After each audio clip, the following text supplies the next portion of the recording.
Et aujourd'hui, j'ai quoi? J'ai aussi des gens qui travaillent, qui gagnent le SMIC et qui dorment dans leur voiture. Alors que je vois des gens, des élus, qui s'en mettent plein les fouilles. Pour moi, c'est pas tolérable. Et pour rester honnête en étant élu, je peux vous assurer que c'est de plus en plus difficile. À ce point. Oui. Non, mais est-ce que vous n'avez pas la tentation de généraliser? Non, je dis toujours, tous les élus ne sont pas pourris.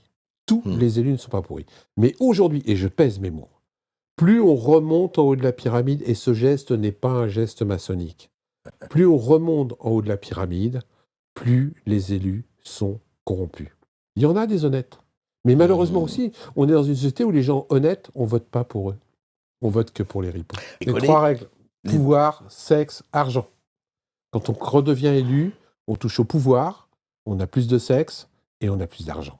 Et quand on commence à y goûter, comme la soupe est tellement bonne, on veut la garder. Et comme la politique, à partir du moment où quelqu'un devient élu, et j'en ai connu plein, de Manuel Valls à François Hollande, ils passent d'un état de locataire de leur mandat à se dire qu'ils sont propriétaires. Et quand tu es propriétaire de ton mandat, tu fais tout pour le garder. Parce qu'en plus, la soupe est vachement bonne. Et comme c'est eux qui font les lois, eh ben, ils se resservent de la soupe sans arrêt. Et pendant ce temps-là, le peuple, de plus en plus, crève de faim. Ça veut dire, attendez, pour rester avec eux, c'est une drogue dure? Oui. C'est une drogue dure. Oui. On est accro. Oui, mais moi j'ai été élu, je peux vous dire que c'est une drogue dure. Que c'est difficile de dire non.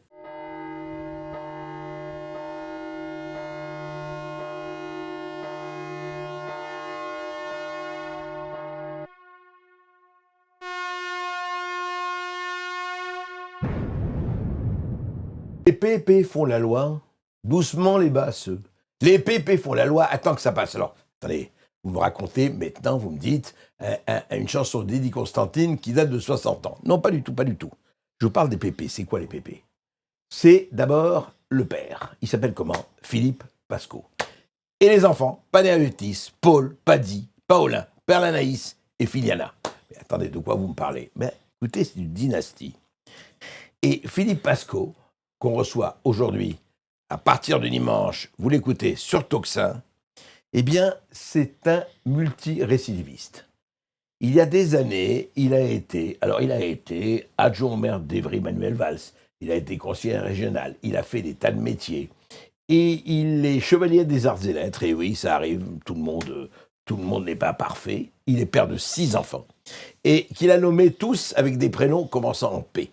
Mais Philippe Pasco, c'est d'abord une espèce de, comment dirais-je ça, non pas de fouteur de merde, c'est quelqu'un qui cherche et qui trouve parce qu'il travaille. Et qu'est-ce qu'il fait? Depuis très exactement 11 ans. 11 ans. Je cite comme ça, d'abord délit d'élu. Non, ça n'a rien à faire avec une histoire sexuelle. C'est les délits, comme délit, d'élu, D'-E-L-U-S. Et puis, pilleur d'État. Et puis du grodon et des plumes. Et puis, allez presque tous vous faire, on s'arrête là, pilleur de vie, mensonge d'État, les silences crient, les pilleurs d'État, aujourd'hui, ça vient de paraître aux éditions Max Milo, les pilleurs d'État. Alors, c'est quoi les pilleurs d'État? C'est simplement les gens qui profitent de leur poste, de leur statut, de leur hiérarchie, pour bouffer les petits moutons qui sont encore à tondre. Et vous savez qu'en ce moment, la tonte des moutons est devenue un sport national, comme vous le savez tous qui nous regardez sur Tocsin en ce moment. Alors, Philippe Pasco, on est content de le recevoir et de parler avec lui, parce qu'on voulait savoir comment quelqu'un qui a été comédien, qui a été effectivement très bon camarade, il a obtenu, je vous le dis, le prix de la camaraderie à la fin de son cursus. Prix de la camaraderie, vous imaginez, alors je pensais camarade communiste, non, camaraderie au sens. Élève de collège au lycée Clémenceau de Villemomble, il a travaillé au NMPP, les nouvelles messageries de la presse parisienne, et son premier patron n'est autre que Henri Krasuki, l'un des leaders de la CGT, effectivement, et on le surnommait Chauve qui peut.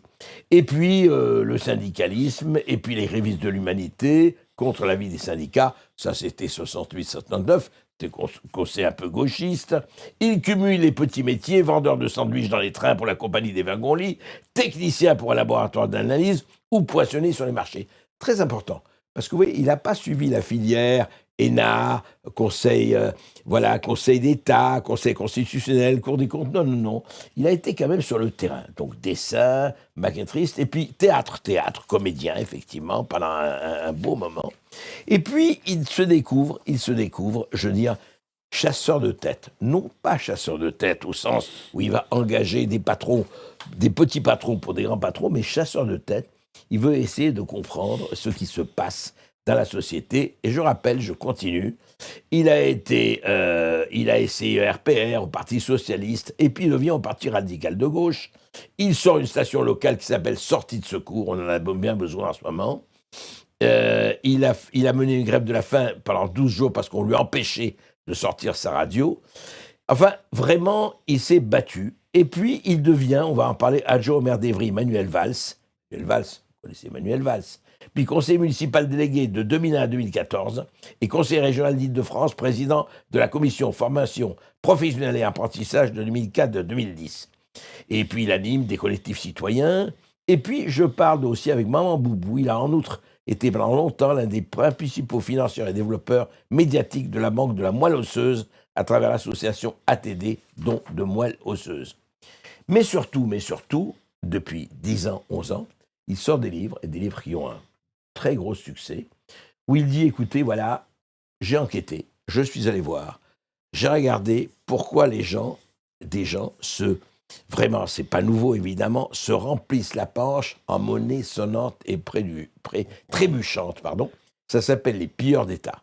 Alors, Philippe Pascot, j'ai pris le temps de parler de votre itinéraire. On pourra en ajouter d'autres, bien sûr. On a d'autres, oui. Hein, oui, mais c'est sûr. On pourrait faire l'émission là-dessus, mais il y a quand même des choses à faire en priorité, qui est que vous vous êtes battu, et vous vous battez encore, en disant, écoutez, il y a un problème, vous l'avez souvent dit, on se connaît. Vous avez dit, écoutez, ce qui n'est pas normal, c'est les 10 poids, 10 mesures, même pas les 2 poids, 2 mesures, ceux qui se remplissent les poches et ceux qui crèvent de faim.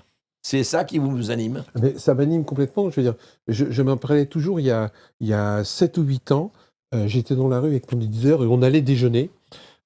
Et au bout de la rue, je vois un monsieur, 80 ans, bien mis, petit nœud papillon, petit costume, etc., qui regardait désespérément à droite et à gauche aussi ce qui se passait. Et ça m'avait interloqué. Et en m'approchant, je tourne ma tête à droite et je comprends ce dont ce monsieur avait peur. Ce monsieur avait peur qu'on voit sa femme qui était en train de fouiller dans une poubelle pour manger. Alors qu'il était bien Alors habillé. qu'il était bien habillé, petit costume 3 pièces, Ouais. petit nœud papillon, mon petit grand-père, le petit grand-père parfait qui a travaillé toute sa vie et qui prend bien soin de lui, et sa femme aussi était bien habillée, etc. Il fouillait dans la poubelle pour manger. Quand il a vu que j'avais vu et que j'avais compris, ce monsieur s'est mis à pleurer. Tu vois, rien que d'y penser. Bon. Je C'était à revois... Paris, ça? C'était, ouais. C'était à Paris. Je revois les yeux de ce monsieur qui se met à pleurer parce que j'avais vu qu'il était obligé de fouiller dans les poubelles pour manger. Et ça, c'est pas il y a 50 ans, c'est pas il y a 60 ans, c'était il y a 7 ou 8 ans. Et pour moi, c'est le summum de l'inadmissible. Quelqu'un qui a travaillé toute sa vie, qui a bossé comme un malade, qui a bien élevé ses enfants, qui est bien mis de lui-même, qui n'est pas un alcoolique, qui n'est pas un des maraudeurs qu'on pouvait voir il y a quelques années dans la rue, qui avait raté sa vie, qui buvait, qui avait... Un monsieur qui apparemment avait de l'éducation, qui était obligé avec sa femme de fouiller dans des poubelles parisiennes pour manger. C'est le summum de l'injustice. Et aujourd'hui, j'ai quoi? J'ai aussi des gens qui travaillent, qui gagnent le SMIC et qui dorment dans leur voiture. Alors que je vois des gens, des élus, qui s'en mettent plein les fouilles. Pour moi, c'est pas tolérable. Excusez-moi, je suis désolé, chaque fois que je repense à ce monsieur. Écoutez, on peut comprendre et on peut non seulement comprendre, mais partager ce fait. Mais alors, qu'est-ce qui vous a amené, effectivement? Est-ce que c'est la politique? Est-ce que c'est la vie que vous avez eu, le compagnonnage avec un certain nombre d'hommes politiques dans telle ou telle municipalité ou telle institution? C'est plus simple que ça. C'est quoi? J'ai été directeur de MJC pendant quelques années, où j'ai fait Maison des jeunes et la culture. Maison des jeunes et la culture, dans l'une des villes les plus jeunes de France, à Bondoufle, où j'ai fait pas mal de choses. J'ai oublié de parler de Mercor du Monde, d'un tas de trucs.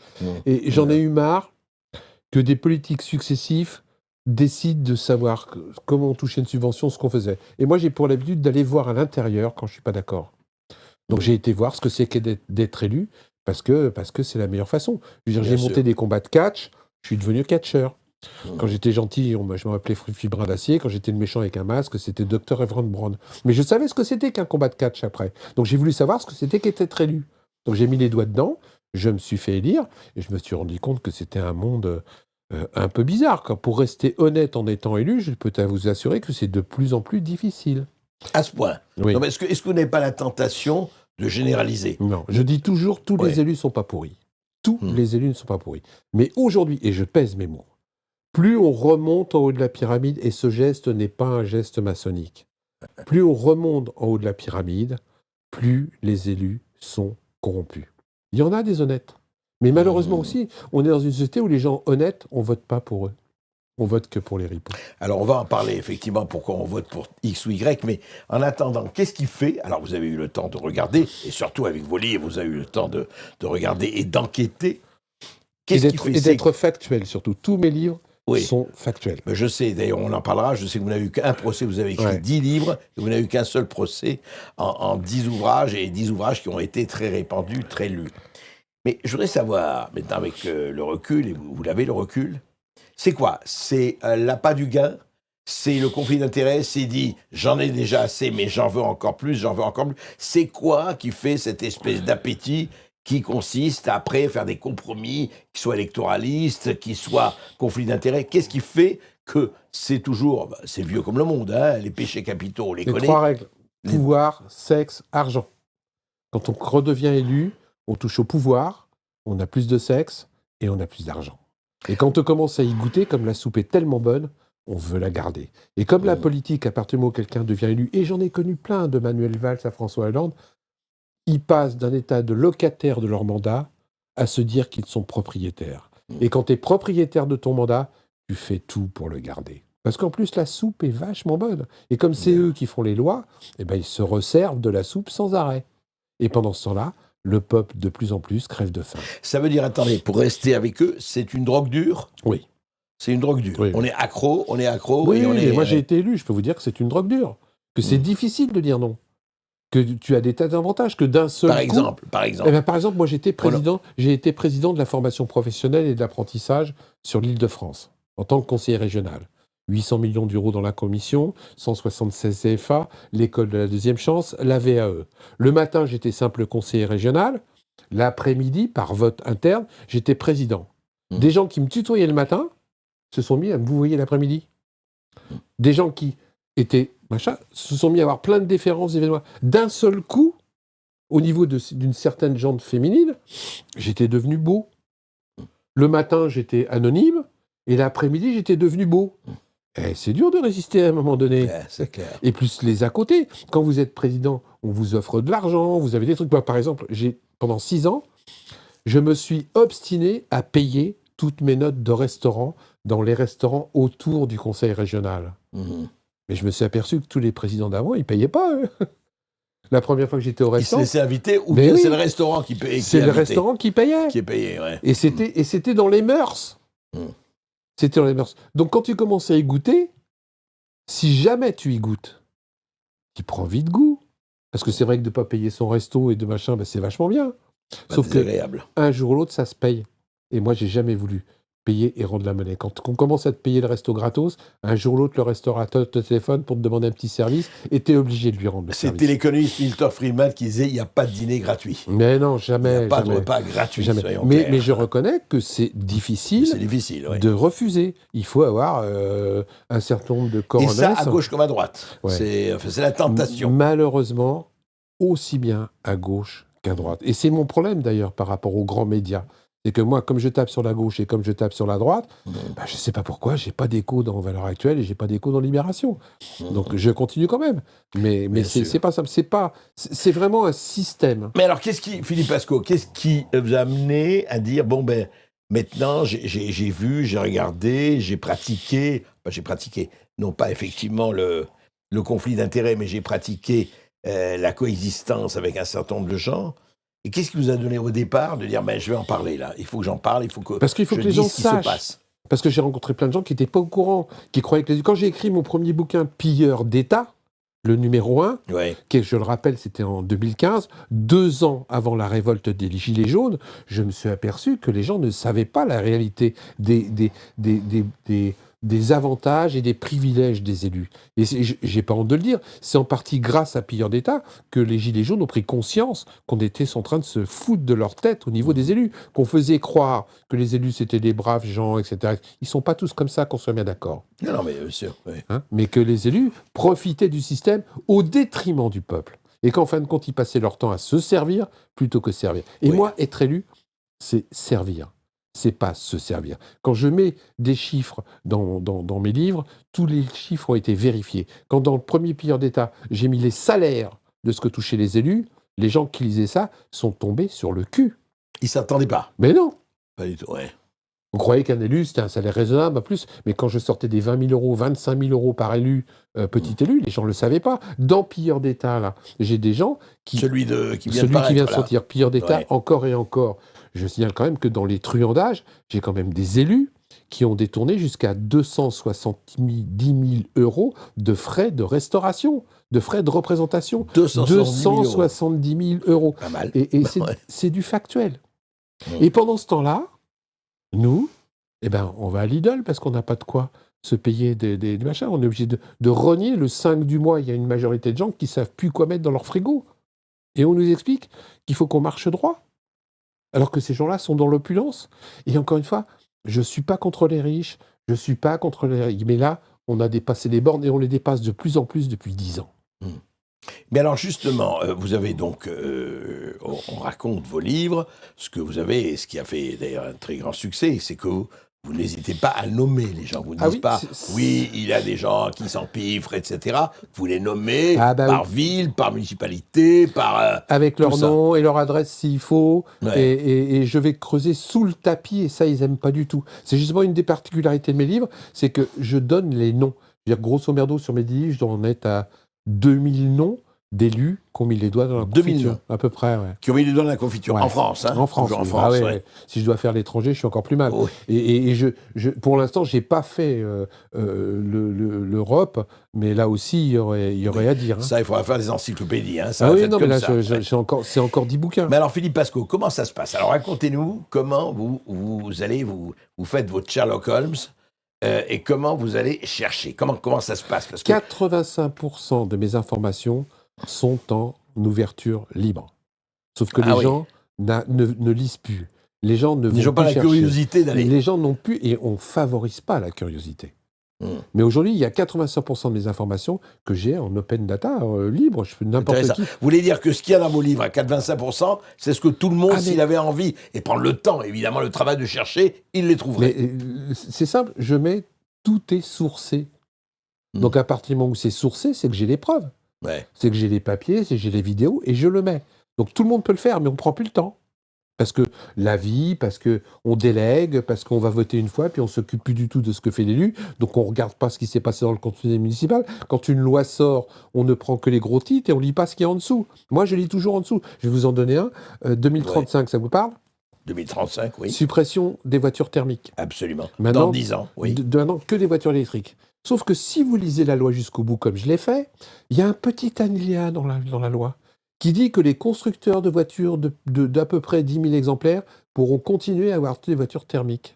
Attendez, alors précis, vous voulez dire, s'il y a une voiture qui n'est tirée que à 10 000 exemplaires... C'est ça. Vous pourrez continuer à le faire ça veut dire les Maserati, Grand Luxe et compagnie. Celle qu'a acheté le père Moriarty. Oui, un certain ministre, voilà, c'est ça. Ce genre de voiture... Ouais. Combien ça coûtait d'ailleurs la Maserati? Je ne sais plus, mais elle était... 300 000 euros, je crois, non, côté Monaco. Un peu plus, celle-là. Les 300 000 euros, c'est ce qu'il a oublié de déclarer. Ça veut dire que quelqu'un qui peut se payer une voiture de collection à 150 000, 200 000, 300 000 euros, il échappe à la loi de 1935. Exactement. Même si la voiture est thermique. Exactement. Et lui, il pourra continuer à avoir une voiture quand il appuie sur l'accélérateur, parce que la plupart des mecs ou des femmes, maintenant, alors que nous, ça sera... C'est intéressant, voilà. C'est être le slogan de la lutte des classes 2025. C'est un truc de fou. Et tout est fait aujourd'hui pour appauvrir le peuple, pour que le peuple ne puisse plus respirer. Mais alors, comment vous... Là aussi, c'est une question. Donc, vous avez commencé là, vous avez écrit votre premier livre. Ouais, Délit d'élu en 13-14. Voilà, et pilleur d'État en 2015. Le Ouais. premier pilleur d'État en 2015. Juste pour savoir, est-ce que ça s'est tout de suite bien vendu, Pas du bien circulé? Pas du tout. Alors racontez-nous. Il a fallu que je passe dans une émission bien connue sur RMC qui s'appelait Monsieur Bourdin, Oui. pour que d'un seul coup, les ventes de pilleurs d'État décollent. J'avais fait des petits cartons, toujours se servir du système. J'ai fait des petits cartons marque-page en disant comment ça se fait qu'un élu peut avoir plusieurs retraites, comment ça se fait qu'un élu paye moins d'impôts, comment ça se fait, etc. Et j'avais distribué ça partout. Et ça a bien circulé. Et c'est particulier. Et j'étais un des premiers à faire des petites vidéos marketing pour mon livre.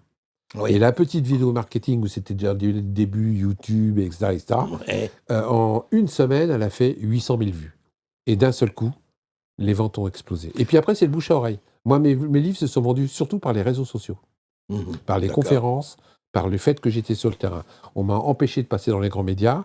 À une époque, j'ai fait jusqu'à 150 sorties par an, pour aller parler de mes livres. 150, oui, conférences, meetings, salon tout du ça. livre, petite émission locale, petite radio au fin fond de la Bretagne, etc., avec 3 auditeurs. Et vous y alliez systématiquement? Il n'y a que partout, 2 endroits où je ne vais pas. C'est chez Lesquels? Soral et Dieudonné. Sinon, D'accord. je vais partout. J'ai fait des conférences chez des intégristes catholiques, Ben oui. où j'ai dit que j'étais pour l'avortement.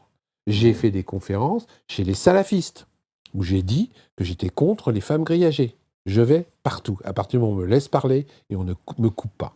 Alors, juste pour rappeler, combien 200 000 Combien- exemplaires, 200 000 exemplaires pilleurs d'État. en tout, sur mes Oui, 10 en livres. tout, oui, non, bien sûr. Ah oui, en tout. Tous vos livres, Parce que, 200 000 Pilleurs exemplaires. d'État, ce qui j'ai est- vendu 120 000 exemplaires. Et là où c'est marrant, c'est que Pilleurs d'État, que j'ai écrit en 2015, aujourd'hui est repassé quasiment numéro 1 dans les ventes d'Amazon. Mhm. Parce que j'ai des petits shorts qui circulent, et ces petits shorts redonnent envie aux gens de lire et de savoir. Et je le dis aux gens, plus vous saurez, moins ils pourront. Il faut que les gens sachent. Et la seule façon de savoir aujourd'hui, c'est d'écrire et de Donc, lire. transparence. Mais oui, c'est le plus simple. Plus c'est transparent, moins il peut y avoir d'abus. Aujourd'hui, les abus n'existent parce qu'on ne les connaît pas. Si j'avais pas écrit à un moment donné que les ex-députés, leurs femmes et leurs enfants, touchaient 18 000 euros quand ils mouraient, ils auraient toujours 18 000 euros. C'est toujours valable, ça? Non, les députés sont passés à 2 500 euros. L'avantage qu'on a encore en France, c'est que quand vous arrivez un petit peu à médiatiser, quand ça fait le buzz, Oui. je sais pas pourquoi Les gens ils bougent. réagissent. Ils Mais bougent. quand vous l'avez écrit, c'est-à-dire, vous voulez dire que même un député qui a été une législature, Oui, s'il meurt, 20 ans après, 20 ans après, il sa touche femme 18... Oui. ou ses enfants, un de ses enfants Oui, à charge, oui. il touchait 18 000 euros. Et ça... Par virement bancaire. Hein. D'accord. Et- De et- l'État, bien sûr. Oui, de bah, l'État. notre argent. Oui, notre argent. bien sûr. Nos deniers. Les sénateurs, c'était 22 000. Et les sénateurs, c'est toujours 22 000. Toujours 22 000. Ah là là, discrimination envers les députés. Eh, oui, Aujourd'hui, les députés, c'est combien? 2005. Oui, c'est pas la même chose. Oui, mais c'est pas normal. Est-ce que vous, André, quand vous allez mourir, Non. le tocsin va vous envoyer 2 500 euros? Sûrement pas. Bon, sûrement ou pas. une radio que vous avez fait il y a Ils 10 ans. m'enverront des fleurs et des couronnes, mais... Et encore, et encore. si vous êtes parti il n'y a pas longtemps. Voilà, Hein? absolument. Eh bien, les députés, les sénateurs, non. Mais c'est pire que ça, je l'ai mis dans le bouquin. Les sénateurs, quand ils partent à la retraite, ils font un petit pot et on leur donne une grosse enveloppe. Ah, carrément. Oui, Ah oui, vous voulez dire, ils partent à la retraite, on leur fait Oui. un beau, joli petit cadeau. oui. Et puis c'est un nom spécial, c'est un nom de code là que j'ai dans le Chocolat? bouquin. Non, c'est Non, pas- les chocolats, c'est autre chose. C'est un autre code. Ouais. Hein. C'est des friandises, je sais pas quoi. C'est des petites friandises de départ en retraite. Ouais. Ils ont des autres codes. Oui, il y a les chocolats. Alors, c'est quoi les chocolats? Ah, les Vous avez parlé chocolats des du Sénat, c'est le nom de code Oui. que se donnaient certains sénateurs pour toucher une enveloppe tous les mois d'environ 4 000 euros en liquide. Ça n'existe plus, ça, rassurez-moi. Je ne vous rassure pas parce que je ne suis pas sûr que ça n'existe plus. Ah, vous dire, c'est des enveloppes comme ça, comme au moment où Matignon, il y avait les caisses noires. Enfin, les C'est caisses, ça. voilà, hein. C'était de l'argent qui Ouais. n'était pas dépensé sur l'IRFM et l'ARS, et là maintenant le nouveau, je crois l'ARS, je ne sais plus comment ça s'appelle, Oui, qu'ils je sais emploient pas, voilà, pour oui. remplacer l'IRFM, qui reversait au pot commun. Il y avait une association qui récupérait l'argent, 2-3 élus qui étaient chargés de ça, et qui distribuaient des enveloppes tous les mois à certains sénateurs. C'est le Sénat, ça, à certains sénateurs. D'ailleurs, M. Fillon l'a touché pendant quelques temps. Je rappelle quand même que M. Retailleau a touché aussi pendant quelques temps de l'argent comme ça, mais lui, il a été plus intelligent parce qu'il a appelé ça des remboursements. M. Retailleau, d'ailleurs, je l'appelle, les gens ne s'en rappellent plus, j'aime bien la mémoire collective, parce que moi, j'arrive justement à me rappeler. M. Retailleau, je l'appelle M. Trois Doigts. 3 doigts? Pourquoi Ouais, 3 ça vous doigts? rappelle rien, les Jeux d'Interville. À un moment donné, il y a un animateur célèbre qui a été viré parce qu'on s'est aperçu qu'il avait triché pendant les questions. Mhm. Et quand on regarde à l'écran, celui à qui fait un geste de 3 doigts pour qu'il donne la réponse numéro 3, la personne qui était en face, c'était Monsieur Retailleau. Ah ben bravo. Bon, on va pas rester sur Monsieur Retailleau, parce que Non, non, mais je veux dire, il fait un est certain nombre de parmi choses en d'autres. ce moment. Mais alors justement, ce qui est intéressant, mais revenons à à ce qui s'est passé effectivement avec pilleur d'État, etc. C'est d'ailleurs votre seul procès que vous avez eu, c'était dans pilleur d'État. Enfin, c'est quelqu'un Je ne dans sais pilleur plus dans d'État. lequel, mais Ouais. bon, j'ai pas de secrétaire hein, dans ce genre de boulot, vous pouvez pas vous permettre, et Ouais, puis ouais, j'ai pas bien sûr. d'argent. Et donc à 2h du matin, j'ai attribué une condamnation à quelqu'un, et c'était pas sa condamnation, c'était la condamnation d'un co-prévenu, etc., etc. Bon, le mec m'a attaqué en diffamation, je suis pas tombé sur le bon, c'était un têtu. Le problème, c'est que j'ai quand même été condamné à 50 000 € d'amende. J'ai Mhm. plus été condamné que Jean-Marie Le Pen, Mhm. sur le point de détail. Mais c'est Alors le pire, attendez, je vous raconte là, parce que c'est vachement marrant cette affaire. ouais. Donc voilà, procès, déjà, je suis condamné en premier instant, j'étais pas au courant. Je reçois ma condamnation avec mon éditeur, on va en appel, ça se passait à Marseille, appel contradictoire, j'ai pas le droit de parler. Le procureur demande mon inscription à mon casier judiciaire, alors qu'on avait fait rentrer les 8000 livres, qu'on avait stabilo-bossé en blanc les 2 lignes d'erreur, Ouais. pour faire voir que j'étais de bonne foi, etc. Et donc, je suis condamné à 50 000 € d'amende. Je voulais aller en cassation, parce que de toute manière, ça avait été fait n'importe comment. Et je sentais bien qu'il y avait des tordus. L'avocat qu'on avait pris à Marseille ou à Aix-en-Provence a oublié de déposer le pourvoi. Ah là là, pas bien ça. C'est ballot. Donc, j'ai compris le message, on a payé. Et maintenant, je vérifie encore plus ce que j'écris. C'est le seul procès que j'ai eu. Alors justement, Philippe Pascot, on voit, et vous racontez, on pourrait passer 5 heures à faire l'inventaire, 5 heures, 10 heures à faire l'inventaire. Et effectivement, ce qui est très intéressant, et ça, je vais peut-être me faire l'avocat, non pas du diable, mais l'avocat de se demander pourquoi cette indifférence. Ça fait 10 ans que vous faites ça. Vous êtes écouté, vous êtes invisibilisé par certains parce qu'ils n'ont pas envie de parler de cela. Je ne dis pas qu'on les accepte, mais qu'on les comprend. Mais d'un autre côté, est-ce que vous n'avez pas quelquefois le sentiment, comme disait un certain Simon Bolivar, de labourer la mer, c'est-à-dire d'être obligé d'assécher le marigot avec une cuillère à soupe? Parce que, bon, ça se fait, c'est vrai, vous faites, et c'est bien de le faire. Et c'est pour ça que nous sommes en train de discuter, parce que je trouve que c'est une démarche très saine. Mais en même temps, on se dit, mais rien ne change. Vous voyez, on nous a dit d'ailleurs, votre sous-titre de livre, on nous a dit que tout allait changer, aujourd'hui c'est pire. Oui, c'est vrai. Voilà. C'est vrai qu'on a quelques succès, globalement, parce que je ne suis pas le seul. Hein. Il y avait des gens, il y a Hervé Le Breton, il y a Lavrier à Grenoble, on est quelques-uns à se battre pour un peu plus de justice et d'éthique en politique. On a quelques progrès. L'IRFM, ils l'ont supprimé, par exemple. Ouais. C'est pas beaucoup mieux maintenant, hein, mais on progresse. L'enterrement dont je parlais tout à l'heure, on est passé de 18 000 à 2500 €, même si ça n'a pas changé pour les sénateurs. Mais le problème, c'est que moins on se sert de la démocratie, plus on va vers une dictature. Donc moins il y a des gens comme moi. La démocratie ne s'use que si l'on s'en sert pas. On est bien d'accord, on est d'accord tous les deux là-dessus. Ouais. Et donc, il faut que les gens sachent.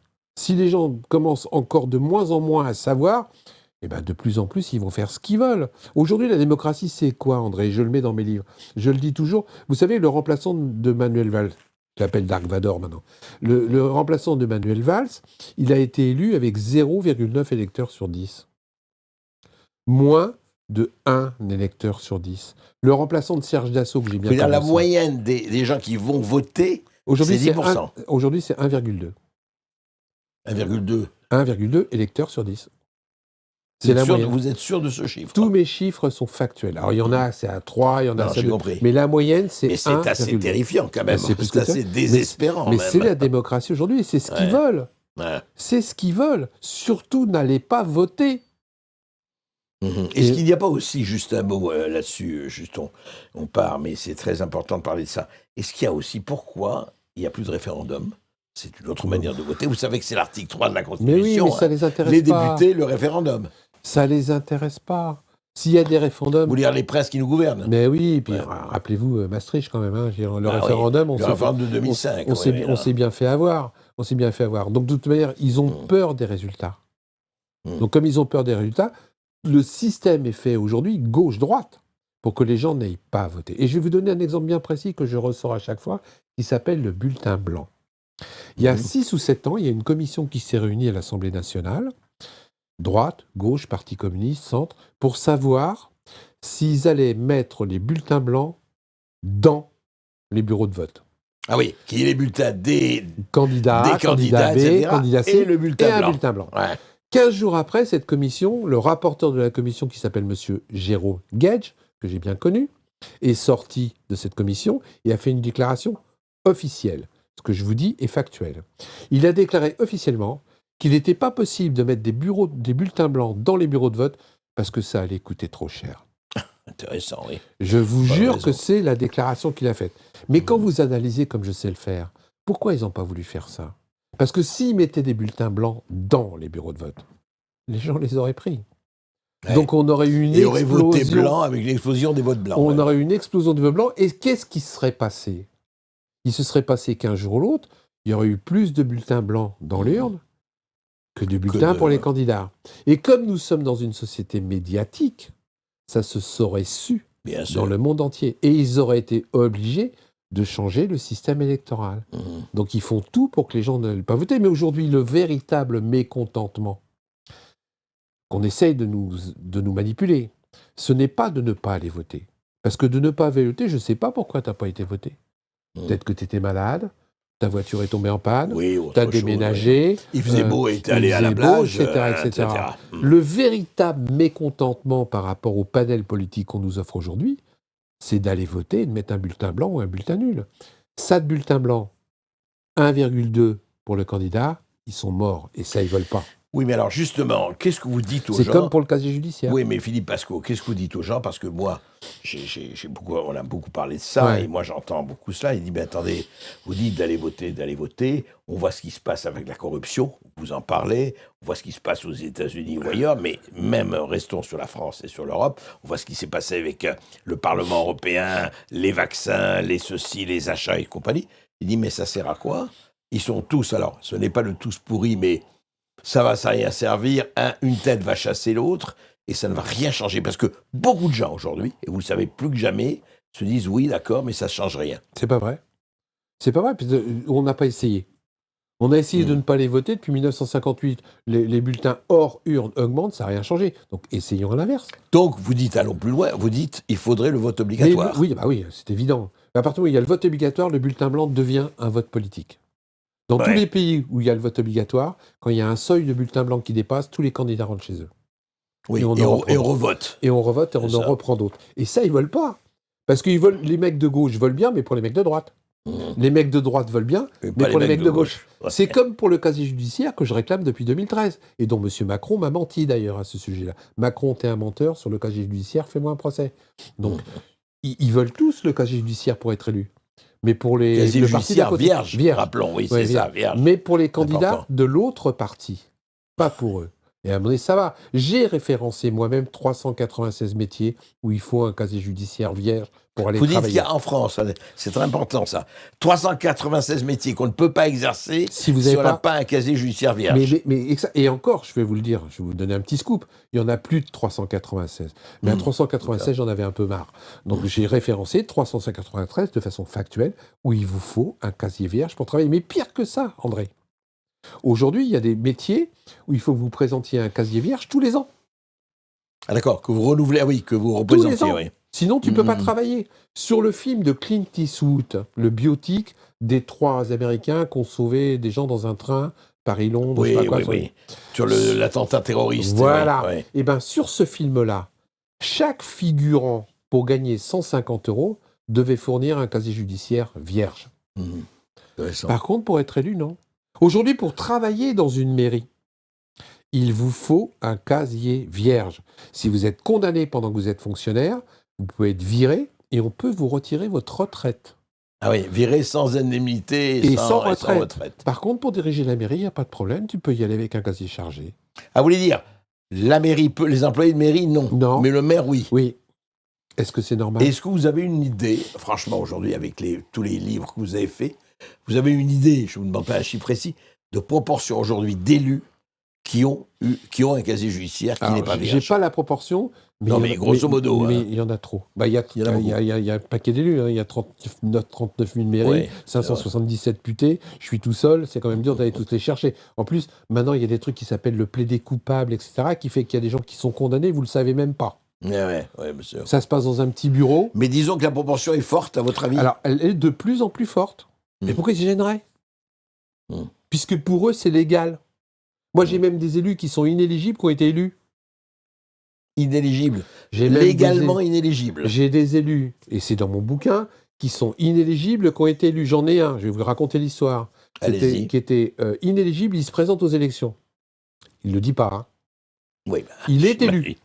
Il est élu, oui. Le préfet... Mais il est légalement inéligible. Il est condamné à l'inéligibilité. etc. Ouais. Il se présente, il est élu. Ouais. Le préfet du coin s'en rend compte.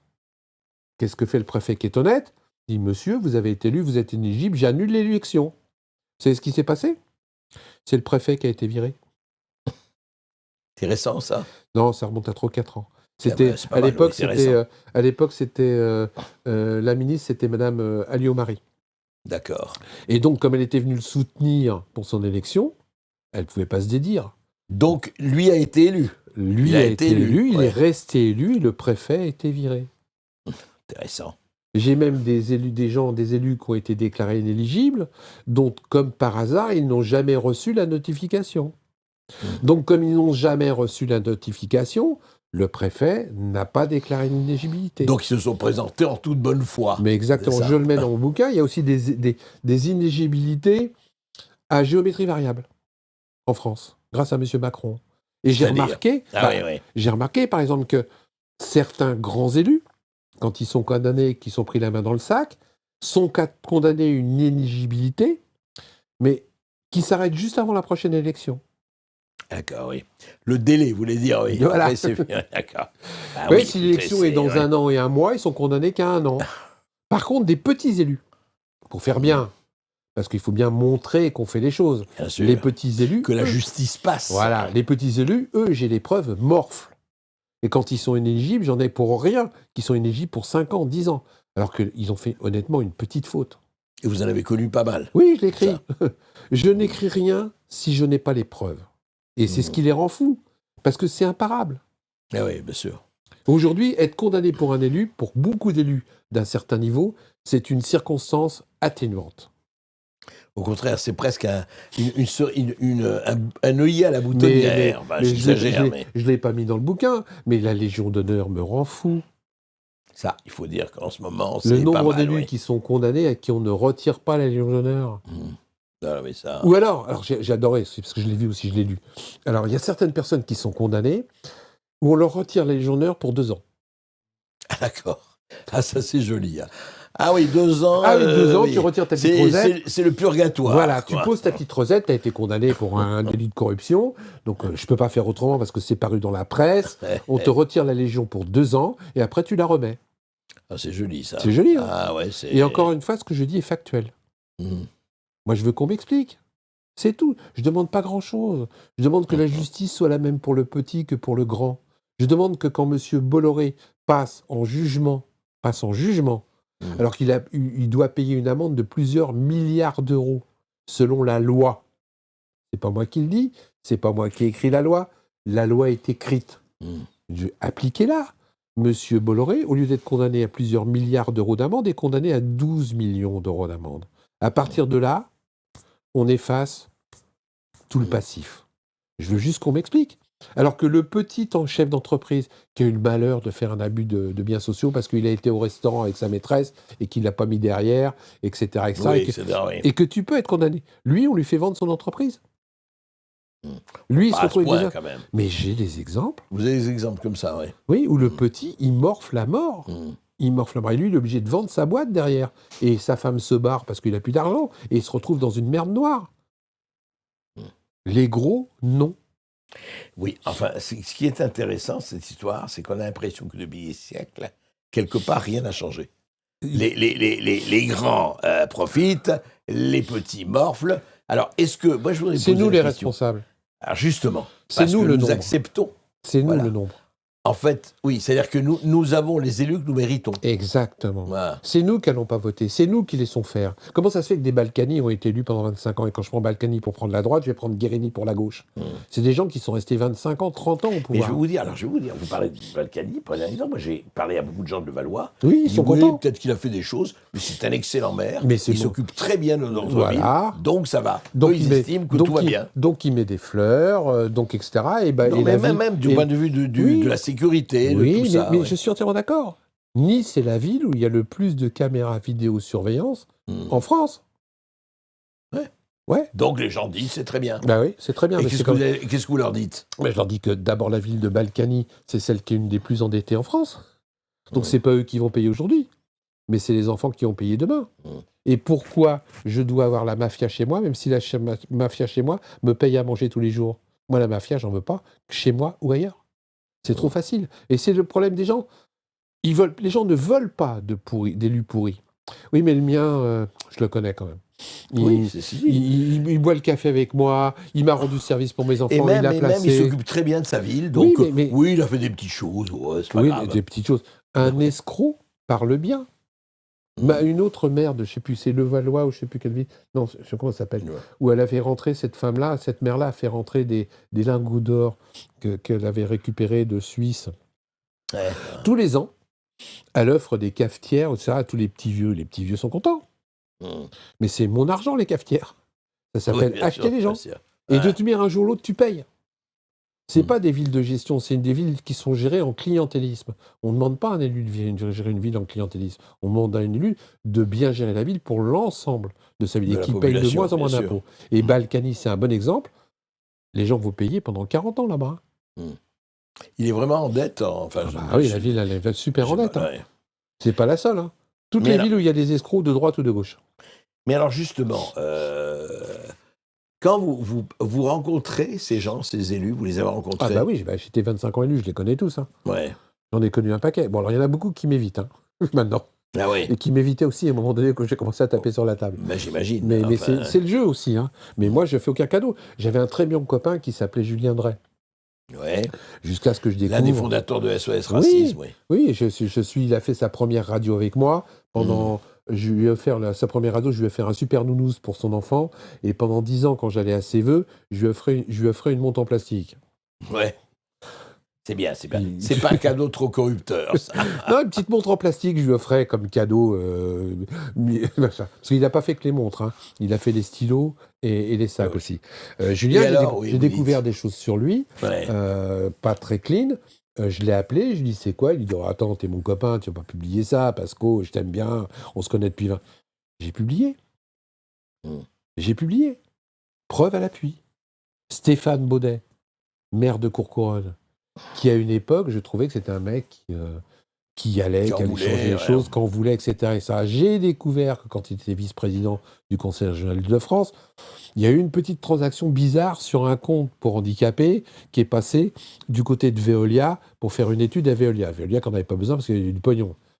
J'appelle Stéphane, je lui dis, tu sais Stéphane, c'est quoi ce truc, quoi? Laisse tomber, tu me connais, etc. Depuis, il me traite de tous les noms. Mais j'ai publié. Un élu, c'est fait pour servir, pas se servir. Est-ce que vous avez eu, alors, au-delà des procès, enfin, ou en ça, Philippe Pasco, est-ce que vous avez eu quand même des menaces, des gens, des gens qui vous disent, attends, tu vas arrêter maintenant. Oui. J'ai eu des menaces de mort, j'ai eu mes pneus crevés. Oui. J'ai eu mon compte en banque observé à la loupe au cas où j'aurais touché des pots de vin ou je ferais des trucs pas possibles. Ça fait partie du jeu. Oui, non, bien sûr. Et en plus, mais c'est pas moi le plus fort. La plus forte, c'est Rachida Dati là-dessus. Ah oui, pourquoi? Ah ben Rachida Dati, elle s'est servie des fichiers pour avoir des renseignements sur les gens qui l'attaquaient. Elle est spécialiste là-dessus. Elle n'a pas été mise à la justice, Rachida Dati, que je sache. Elle était garde des Sceaux. Elle était garde des Sceaux, oui, c'est vrai. Je croyais, oui, j'avais oublié. Oui. Et elle a pris des renseignements sur des gens qui avaient porté plainte contre elle sur Alstom. Elle a utilisé son job pour fouiller dans des fichiers, pour avoir des renseignements sur les gens et balancer des intoxications. Elle est très forte. C'est vrai, elle est... Et elle n'a pas été ni poursuivie, ni menacée. Si, elle est mise en examen, là. Elle a même déclaré un truc, qu'elle n'en avait rien à faire d'être condamnée, tout ce qu'elle voulait, c'est de ne pas être inéligible. Oui. Dixit, Parce mairie de Paris. Elle pense à la mairie de Paris. Eh bien, bien sûr. Et dites-moi, quand vous parlez, parce que vous parlez, alors les noms, on va pas, vous parlez de Jean-Luc Mélenchon, par exemple. Oui, le petit Jean-Luc Méluche, que Vous je l'avez bien connais. connu, Mais Jean-Luc je le connais Mélenchon. depuis 40 ans, Méluche. Pendant 6 mois, il a refusé de s'asseoir à côté de moi, parce que j'avais osé présenter une liste contre lui dans l'Essonne. Donc Méluche, c'est la synthèse de la tolérance à sens unique. Ouais, Jean-Luc Mélenchon est très tolérant, à condition que tout le monde soit d'accord avec lui. mais c'est ça. Ouais. Jean-Luc Mélenchon est très démocratique, à condition qu'il choisisse tous les candidats. Ça, c'est Jean-Luc Mélenchon. Mais moi, tu me la fais pas à l'envers. Parce que je l'ai mis dans mon bouquin, je connais les dessous. Donc quand il me dit que sur une certaine liste, les gens ont été désignés démocratiquement, j'ai dit, là, dis-moi, il n'y a pas ton gendre? Là, il n'y a pas la mère d'un tel? C'est les militants qui ont désigné ces gens-là? Eh ben non. Mais moi, je le sais, Jean-Luc. Et là, il a réagi comment? Ah ben, il réagit pas bien. Moi, il m'a fait des crasses pas possibles quand j'ai présenté des gens contre lui dans l'Essonne. Et là, je vais encore avoir des gens qui vont sur Facebook m'incendier parce que j'ai touché à leur gourou. Eh oui, bien sûr. Mais ça, Je pèse mes mots. À Ouais. leur gourou. oui, parce qu'il y a un côté Secte. chef de secte, quoi. Enfin, C'est clair, je le dis. gourou, ouais. c'est À ce que partir vous du moment où dites. les gens ne se remettent plus en cause, les gens ne doutent plus, ils pensent qu'il n'y a qu'eux qui ont la vérité, moi j'appelle ça une secte. Et alors, quelqu'un que vous avez très bien connu aussi, puisque vous avez été son adjoint, Manuel Manuel Valls. Valls. Oui. Alors Manuel Valls, contrairement à ce qu'on peut croire, et je le dis à chaque fois, était un mec bien au début. À chaque fois, mais c'est dingue, vous ne parlez que de gens qui étaient très bien au début. Mais oui, quoi. parce que c'est la politique, apparemment, ça corrompt tous ces gens-là. Ouais. Moi, Manuel Valls, au début, vraiment, je l'ai suivi parce qu'on a été faire le coup de poing dans les caves à Évry contre des voyous qui dressaient des chiens à attaquer des petites vieilles, à attaquer des gosses, des combats de chiens dans les caves. On s'est battu. Et puis, le pouvoir, ça prend la tête, le pouvoir d'un seul coup. 2 jours après qu'il ait été député et quitté sa femme, voilà, ces mecs-là, d'un seul coup, ils vrillent. Et Manuel Valls, je suis la seule personne qui me soit battue physiquement 2 fois avec lui, quand même. Hein. Ah, carrément. Ah oui, une fois, il m'a collé contre le mur, et une fois, je l'ai collé contre le mur. Hein. Donc, mais j'étais aussi un des seuls qui osait lui tenir tête en conseil municipal. Parce que tout le monde avait peur. Vous étiez adjoint, enfin. Oui, vous j'ai été étiez- adjoint pas longtemps, un an, 1 an et demi. Je me suis plus retrouvé à la fin placardisé comme conseiller municipal délégué à l'intégration avec 500 € par an de budget. 500 € par an, intéressant. Ça, Une c'est ce qu'on fois, appelle j'étais un dans budget l'ascenseur. royal. Une Oui. fois, j'étais dans l'ascenseur avec lui à la mairie d'Évry, et je dis, Manuel, où c'est que tu veux aller comme ça? Il m'a dit, très haut. Au sommet. Au sommet. J'ai appuyé sur le bouton du deuxième et je suis sorti. Et je l'ai laissé monter tout seul. C'est des mecs, ils ont plus d'orgueil. Mais Ils c'est ont fou plus parce d'orgueil. que c'est vrai qu'aujourd'hui il est ministre, enfin il est un nouveau Mais ministre. comment mais il peut revenir aujourd'hui? Après ce qu'il a fait, après ce qu'il a déclaré, après le fait Macron, il l'a incendié à un moment donné. Il se retrouve ministre chez Macron. C'est des gens qui sont prêts à faire n'importe quoi pour un macaron. Et la même chose que Ségolène Royal. Ségolène Royal, j'en ai aussi. Et je l'ai écrit. Je veux dire, Ségolène Royal qui avait un poste d'ambassadrice de je sais pas quoi au pôle Nord, au pôle Nord de je sais pas où. Aux Non, deux pôles, pôle Nord et pôle Sud. je oui. fais exprès de dire ça. Hein. Ouais. Qui se répandait partout en disant « Mais moi, je suis bénévole. » Non, madame, t'es pas bénévole. Tu avais 100 000 € à ta disposition par an sur ce truc-là. Donc, quand tu as 100 000 € à disposition, tu n'es plus bénévole. Et j'ai la même chose pour M. Bérou, qui donc, lui, était haut commissaire à je sais pas quoi. Bah, au plan. Au plan. Justement, je cherchais. Le grand planificateur. Et lui aussi, il était bénévole. Lui aussi, il était bénévole. Quand tu creuses sous le tapis, tu t'aperçois qu'il avait 500 000 € à disposition. Oui, c'était un bénévolat organisé. Ah, quoi, bah bien c'est un organisé. bénévolat qui coûte quand même très très cher. Ouais. Et moi, je trouve les preuves, je l'écris. Parce que c'est trop facile de dire que tu es bénévole au pôle, que tu fais pas ton boulot en plus, et que tu as 100 000 € à disposition, plus le chauffeur, plus de personnes, etc. etc. Ça va, quoi. Arrêtez de nous prendre pour des poires. Oui, mais alors, justement, et ça, et on peut en donner d'autres, vous en parlez, encore une fois, à pire d'état. Lisez-le vraiment, parce que c'est bourré d'informations, de noms, de la mécanique, de rouler gratos, tout. Enfin, je vois ce qu'il y a, c'est quand même énorme. Mais alors, on a l'impression que c'est fini. Bon, on le lit comme un roman, parce qu'il y a un côté thriller polar, mais après on se dit, mais attends, On en sort comment de cette histoire? Ben, on vote pas pour ces gens-là, déjà. Moi, je suis malheureux quand j'ai écrit en 2013, avec Graziella Rioux, délit d'élus, on a mis 400 noms d'élus qui avaient mis les doigts dans la confiture. Ouais, 400 noms. C'était la première fois que ça se faisait en France. Hein. Ça n'existait pas. 400 noms. Avant, il y avait des fichiers sur le délinquant qui avait mal aux dents, qui était arabe et qui avait 18 ans en prison. Il y avait des statistiques, il y avait un fichier, il y avait tout. C'est vrai. Il y avait des fichiers sur tout, sauf sur les élus. Donc nous, on avait mis les noms.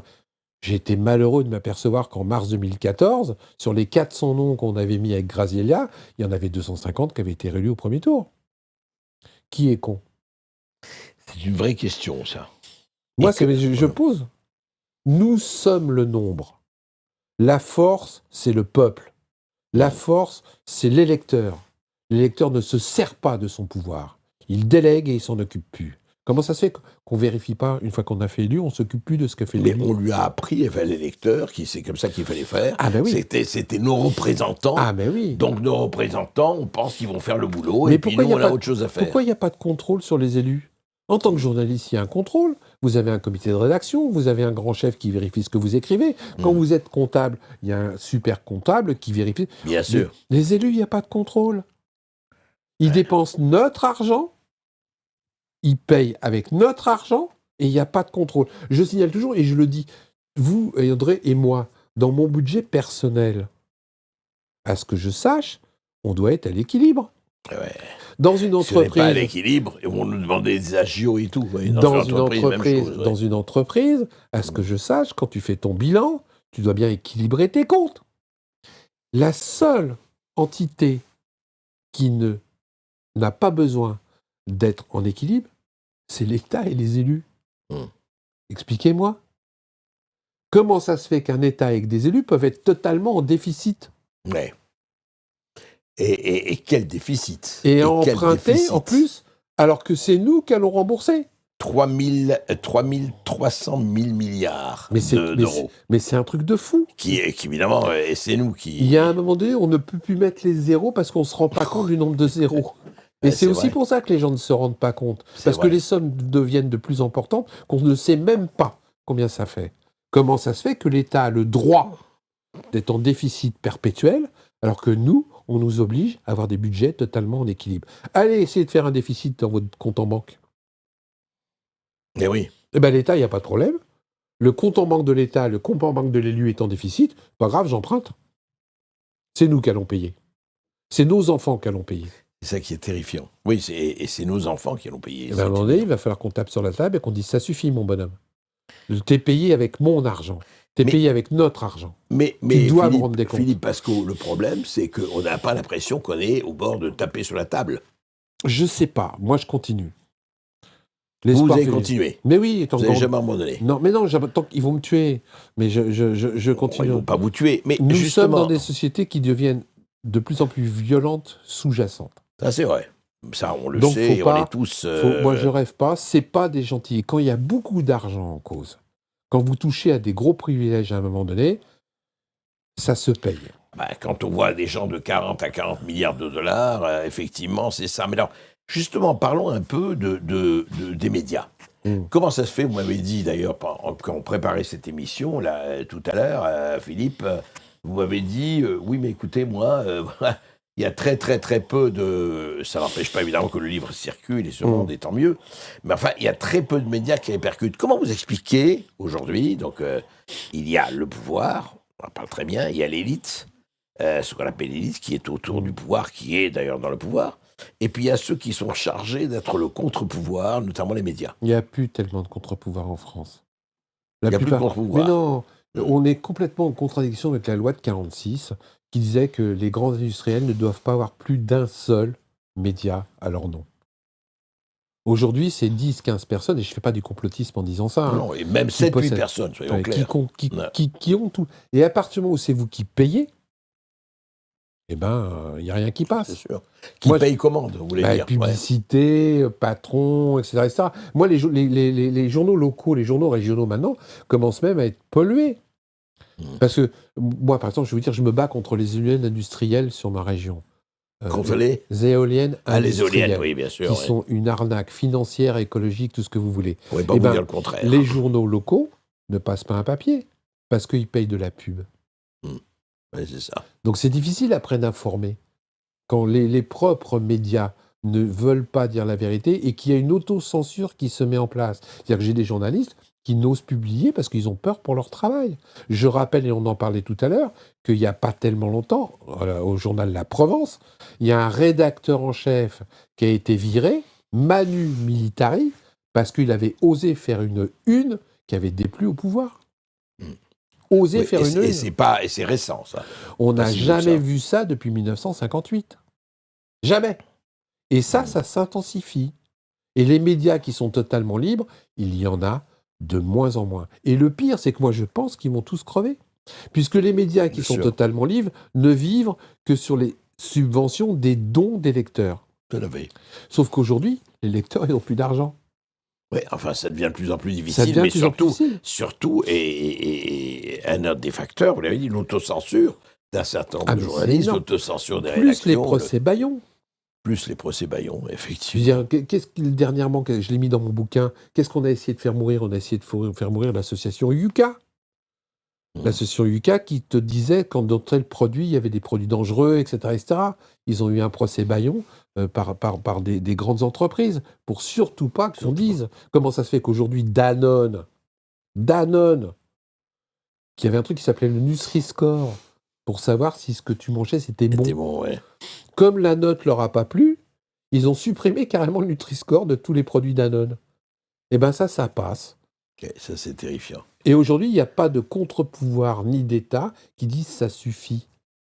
Donc c'est de plus en plus. Et quand je vous cite les petits médias, le Ravi est mort. Il y a plein de petits journaux indépendants qui sont morts aujourd'hui parce qu'on leur a fait des procès Bayon et que comme un procès, ça coûte très très cher pour ces gens-là qui n'ont déjà pas d'argent, ils n'ont pas d'autre choix que de mettre la clé sous la porte. Et donc, alors justement, je voudrais parler d'une association que vous avez bien suivie, qu'on a essayé d'étouffer, c'est Anticorps. Ah bah oui, Anticorps. Racontez-nous l'histoire d'Anticorps, parce qu'elle est assez exemplaire, Anticorps. Donc, rappelez-nous, Anticorps, association de lutte contre la corruption. Contre la corruption et pour une éthique en politique. Association de loi 1901, qui ne reçoit aucune subvention de qui que ce soit, et qui vit uniquement sur des dons. Et maintenant, on a même renforcé le statut d'Anticorps. Dès que quelqu'un nous donne plus de, je vais dire une bêtise, 5 000 €, son nom est publié. D'accord. Donc tout est transparent. Il y a un commissaire aux comptes qui fait tous les ans les comptes. Tout est clair, net et sans bavure. On lutte contre la corruption. On a 160 dossiers au pénal en ce moment à peu près. Alors c'est vrai, on a l'affaire Colère, on a l'affaire Bolloré, on a des gens Benalla, on vient de faire tomber un élu qui n'a toujours pas compris, qui s'appelait M. Falco, qui depuis 10 ans... L'ancien maire de Toulon.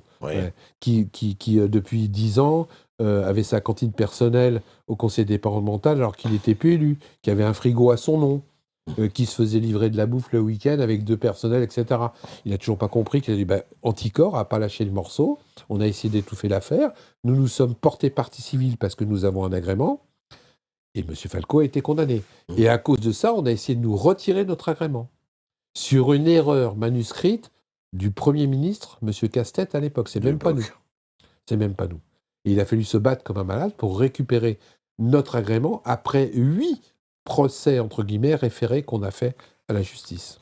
Et aujourd'hui, alors, ils ont essayé de vous arrêter, enfin d'arrêter Anticorps, et là, c'est reparti. Là, on a réussi à réobtenir notre agrément sur un... Bon, il y a un ministre qui s'appelle M. Attal, qui 5 minutes avant d'être viré, a signé notre autorisation d'agrément. Bon, c'est bien. On prend. Bonne chose. On prend. Donc on a pu reprendre le fait de pouvoir se porter partie civile sur des dossiers que les élus, que des juges veulent étouffer. Parce que la justice doit être la même pour tout le monde. Mais alors justement, Philippe, moi il y a 2 questions que je vais vous poser, parce que par rapport à ça, ça intéresse tout le monde, et pour pas qu'on reste dans la passivité, cynique ou pas, dans laquelle se complaisent beaucoup de gens, il faut le dire. On ne doit pas leur jeter la pierre, mais enfin il y a un vrai problème là. Primo, pourquoi, et vous n'êtes pas le seul, pourquoi ces gens qui travaillent justement pour la transparence, pour dénoncer, etc., pourquoi ne s'unissent-ils pas, je ne dis pas dans un parti, dans une formation, mais pourquoi il n'y a pas un front commun, au moins là, qui véhiculerait et transmettrait les informations? Mais on a. Il y en a. On a, là, on signe des trucs communs avec Transparency International et avec Sherpa. Après la diffusion de ça, C'est plus difficile. Bah voilà. À part de vous signer que personne n'en parle et que c'est pas su, comment vous voulez faire? Mais il y a. Oui, mais alors justement, deuxièmement, on arrive vraiment au chapitre. Vous avez vu ce qui s'est passé aux États-Unis, quel que soit ce qu'on peut penser de Trump et d'Elon Musk, c'est le fait qu'ils aient pu prendre le pouvoir et arriver au pouvoir démocratiquement par les élections. On voit très très bien depuis 15 jours les changements, en tout cas au niveau de la transparence, qui sont hallucinants. Pourquoi vous ou d'autres, justement vous l'avez fait à un moment donné, pourquoi vous ne réentrez pas, vous n'entrez pas en politique pour essayer de dire, bon écoutez, aux prochaines élections, vous dites vous-même, il faut être élu, tout ça. Pourquoi tous ces gens-là, et encore une fois, vous n'êtes pas le seul, mais qui travaillent vraiment pour ça, n'essayent pas de faire front commun, pas seulement avec Transparency ou Anticorps ou autre, pour dire, écoutez, oui, on va essayer de tracer notre place. Mais on essaye. Mais là, j'ai aussi un problème. Parce que les élus honnêtes en France, on ne revote pas pour eux. On ne revote pas pour eux. Non. Et j'ai des exemples. J'ai un super exemple qui s'appelle Isabelle Attard, que j'ai bien connue, qui était députée. Ouais. Qui était une nana députée qui disait tout ce qu'elle faisait et qui faisait tout ce qu'elle disait. Elle avait même un tableau Excel qu'elle publiait tous les mois, où elle mettait toutes ses dépenses, etc., etc. Elle avait monté un groupe de citoyens pour l'argent qu'elle avait en plus, pour savoir ce qu'il fallait en faire et le redistribuer. Elle n'a pas été réélue. Un type comme René Dosière, qui était un type député qui écrivait... Oui, qui s'occupait des finances. De toute la gabegie financière, etc. Il n'a pas été réélu. On a présenté quelqu'un de son propre parti contre lui. Chercher l'erreur. Et les gens, au lieu de revoter pour lui, ont voté pour l'autre. Ouais. Mais ce que vous parlez, un vrai problème démocratique. Mais même moi, je l'ai vécu. Quand j'étais conseiller régional et président de la formation professionnelle, il y a des gens qui pensaient que j'étais Dieu. Donc ils venaient me voir, Philippe, j'ai besoin de logement, est-ce que tu peux obtenir un logement? Bah ouais, mais t'es prioritaire? Bah non. T'es dans la rue? Bah non. Bah fais la queue. Bah putain, enfoiré, je voterai pas pour toi, je vais dire que t'es un salopard, tu te la prends, tu te la pètes. Pas facile de refuser. Oui, vous l'avez vu, effectivement. Ah bah moi, je l'ai eu de face. Activement, oui. Et les gens estiment que parce qu'ils te connaissent, tu dois leur rendre service. Et parce que tu es placé, je suis ton copain, ou on se connaît bien, donc il faut que tu m'aides. Et donc, t'es un enfoiré si tu le fais pas. Et là, je parle. Ah oui, et là, je dis que t'es un enfoiré. Et là, je le dis à tout le monde. Donc, je perds des électeurs. Donc, c'est pas simple, hein.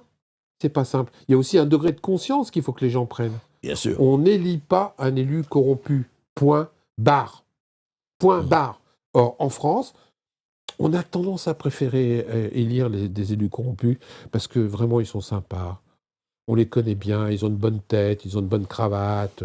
Et puis, ils sont peut-être de meilleure composition ça. que ces incorruptibles. C'est ça. Ils vont encore nous emmerder. Voilà, exactement. Donc, c'est pas simple. Ouais. C'est pour ça vraiment que je milite pour le vote obligatoire, que le casier judiciaire, ça soit un truc obligatoire, et qu'en plus, les élus rendent compte. Casier judiciaire vierge, ça me paraît quand même la moindre des choses, ça, effectivement. Et pouvoir se servir d'un RIC. Un référendum d'initiative citoyenne, c'est ça. Oui, je le dis souvent et les gens ne le savent pas. Vous connaissez le bodybuilder, là? Schwarzenegger. Oui, Arnold Schwarzenegger, bien sûr. Gouverneur de Californie. Eh bien, il a été élu sur un RIC. C'est-à-dire que le RIC, qui soi-disant est un truc communiste, etc. Non, c'est en Amérique que ça sert le plus. Bah ouais. Schwarzenegger a été élu sur un RIC. C'est-à-dire que le type d'avant... En Suisse aussi, hein. Il faut savoir la votation. Le type d'avant, Schwarzenegger, était un ripou. Il y a eu un référendum d'initiative citoyenne, il a été viré, Schwarzenegger a été élu. Pourquoi est-ce qu'on peut faire aux États-Unis, on ne peut pas le faire en France? Oui, en tout cas, c'est sûr que le référendum... Et je suis pas pro-États-Unis, mais par exemple aux États-Unis, c'est une aparté. Vous faites une malversation, vous travaillez à l'étranger, vous payez vos impôts quand même aux États-Unis. Hein. Tout à fait, bien sûr. Bah ouais, mais en France, on le fait pas. Non, en France, on le fait pas. On Pourquoi? paye ses impôts, oui. Ça serait tellement simple. Oui, comme ça, on peut délocaliser, mais vous payez vos impôts en France, tout à fait. Mais c'est pire, aux États-Unis, tu fais une malversation, tu es à l'étranger. Les mecs, ils vont te chercher pour te faire payer. Absolument. Pourquoi on ne fait pas ça, Parce que le dollar est maître, et je veux dire, et en tout cas, la jurisprudence permet d'aller partout. Mais pourquoi on ne fait pas ça, nous? Pourquoi les mecs, ils vont tous s'immatriculer en Irlande pour ne pas payer d'impôts, alors qu'ils travaillent en France? Oui, mais alors... Pourquoi les entreprises qui travaillent en France ne payent pas des impôts en France? Mais je voudrais un peu finir là-dessus, Philippe Pasco. Ouais. Allez au bout de votre raisonnement, parce que vous n'y allez pas. En fait, il faut faire la révolution, comme en 89. Alors, la meilleure des révolutions, aujourd'hui, c'est le bulletin de vote. Parce que je veux dire, les révolutions, j'ai bien étudié l'histoire, c'est toujours dans le sang. Et les personnes qu'on commence à tuer dans les révolutions, c'est des gens comme vous et comme moi. Et les types qui avaient des droits avant la révolution, tu les retrouves après avec des privilèges. Donc ça ne change pas. La révolution dans le sang, ça ne sert pas à grand-chose. Parce que c'est les masses, c'est la curée, c'est les gens qui arrivent en masse et qui tuent le mec parce que l'autre est en train de le tuer et on ne sait même pas pourquoi le type est en train de tuer, etc. Et puis c'est du passé faisons table rase, l'homme nouveau et compagnie. C'est ça, ouais. Et comme par hasard, ceux qui avaient des droits ont des privilèges après. C'est les mêmes, hein, on les retrouve. Hein. Et j'en ai les preuves, encore une fois, qui datent de 1789. Quand la première assemblée a été élue, les députés se sont octroyés une somme d'argent pour pouvoir venir à l'Assemblée. Ça n'était marqué dans aucun compte-rendu. Enfin, on ne peut pas dire que la noblesse et le clergé ont retrouvé les places qu'ils avaient avant la Révolution. Non, mais quand même. ceux qui étaient, etc., sont devenus une noblesse. La nouvelle bourgeoisie est une nouvelle bourgeoisie. Donc bien sûr. ça ne change pas. Moi, la véritable révolution, c'est l'éveil de conscience des gens, devenir acteurs et non consommateurs, et aller voter. Ce n'est pas la meilleure démocratie. Il y a des systèmes à améliorer. Bien sûr. C'est Winston Churchill qui disait c'est le moins mauvaise des démocraties. La démocratie est le pire des systèmes, à l'exception de tous les autres. Mais en attendant, servons-nous-en. On s'en sert même pas. Il y a des endroits où il y a 90% de gens qui ne vont plus voter. Mais c'est un bonheur pour les élus ripoux de droite ou de gauche. C'est un bonheur. Ils sont élus avec rien du tout. 2-3 petits copains, leur cellule ou leurs compagnons. Et je suis élu. Et en plus, ils sont élus à vie. Oui, enfin, en général, ça dure. Mais non, ils sont pas élus, ils sont renversés souvent. Regardez. Mais moi, je peux vous assurer qu'aujourd'hui, les élus, si je fais la somme de leur mandat, j'arrive à 80 ans. Ah oui, carrément. Ben oui. Quand vous avez 2-3 mandats, moi, j'estime que vous avez 3 mandats de 5 ans, ça vous fait 15 ans. Oui, c'est pas mal. Que vous cotisez.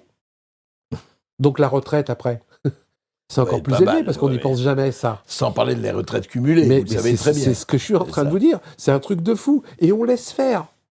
Et on dit rien. Et on continue à revoter pour ces gens-là. Il y a un moment donné, alors, pourquoi à 60 ans, tu n'as plus le droit de bosser dans le métier ou tu t'arrêtes de bosser?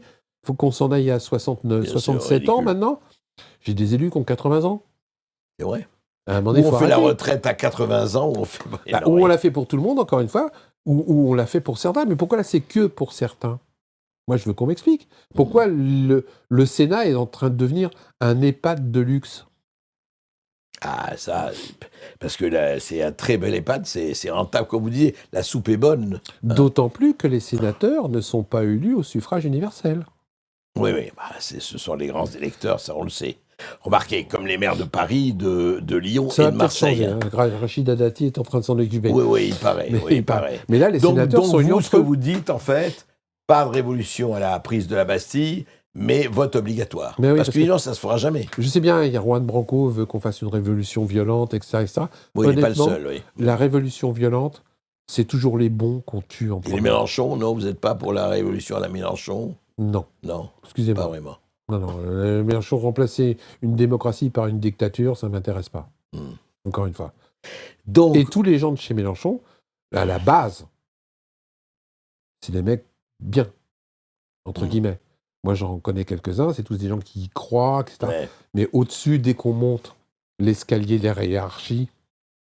C'est plus ça. Non, c'est plus ça. Les gens sont sincères à la base, et au-dessus, on se sert des gens sincères. Et c'est fou, parce que ce que vous dites est très bien, c'est qu'un peu partout, c'est que vous avez dans la mutualité des gens formidables, qui travaillent, qui font, qui sont honnêtes.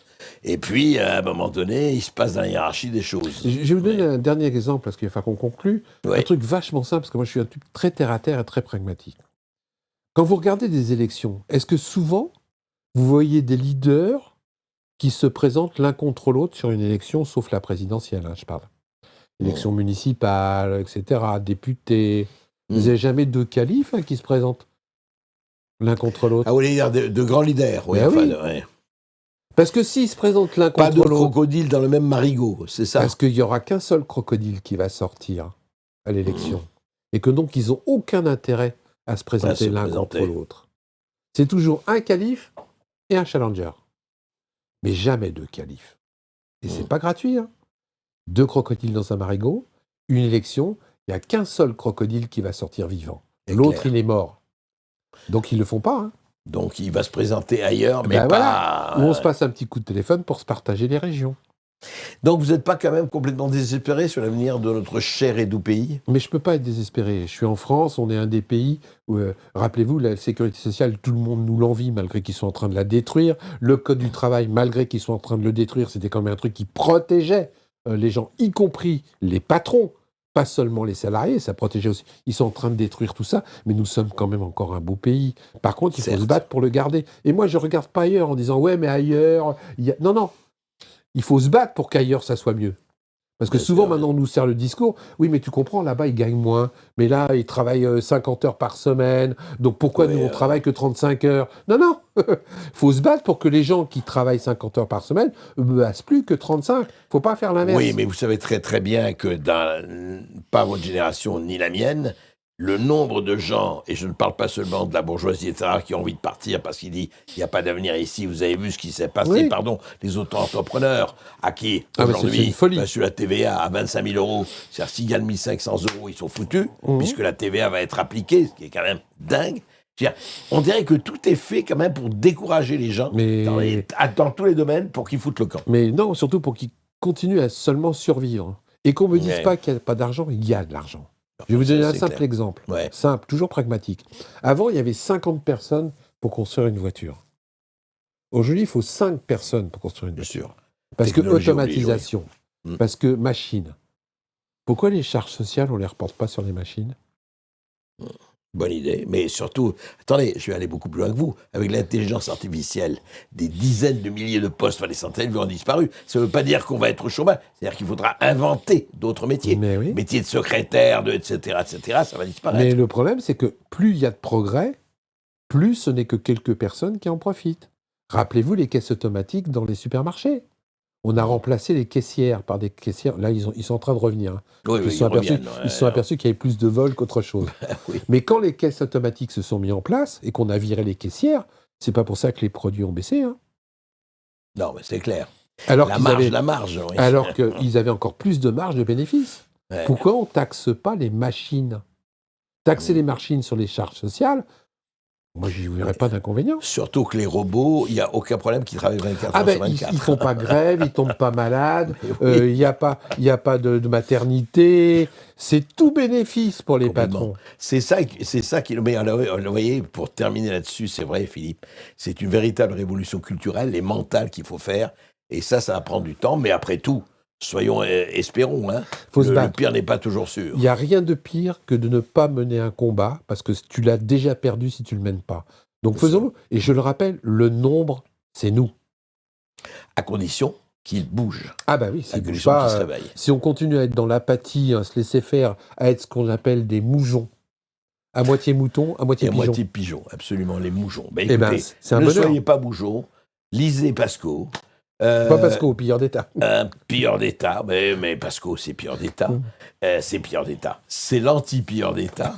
et puis, vous savez, continuez de vous réveiller, de résister et écoutez toujours les appels du tocsin.